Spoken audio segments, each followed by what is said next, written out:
Ang beke o mumps ay isang lubhang nakakahawang sakit na sanhi ng mumps virus. Laganap ang sakit na ito noong hindi pa natutuklasan ang MMR o measles, mumps, rubella na bakuna.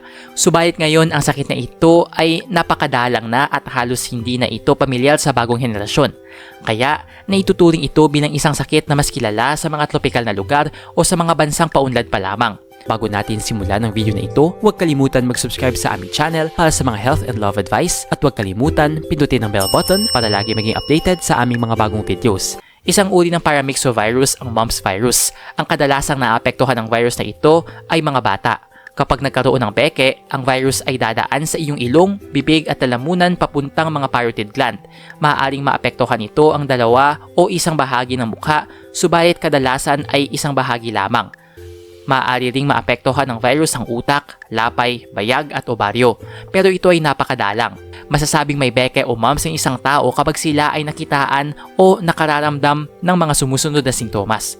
Pagkakaroon ng chipmunk cheek o namamagang pisngi malapit sa tenga at panga, pagkakaroon ng lagnat, pananakit ng tenga at panga, pananakit ng ulo, pananakit ng kasukasuan, pananakit ng tiyan, pagkakaroon ng nanunuyong bibig, pagdanas ng hirap sa paglunok, pagkawala ng gana sa pagkain, mabilis na pagkapagod. Hindi rin agad lumalabas ang mga sintomas ng beke. Maaaring abutin ng 14 hanggang 25 araw bago lumabas ang mga sintomas. Nag-enjoy ka ba sa video ito? Please hit the like button and subscribe sa aming channel para sa iba pang video tulad nito. Salamat sa panonood!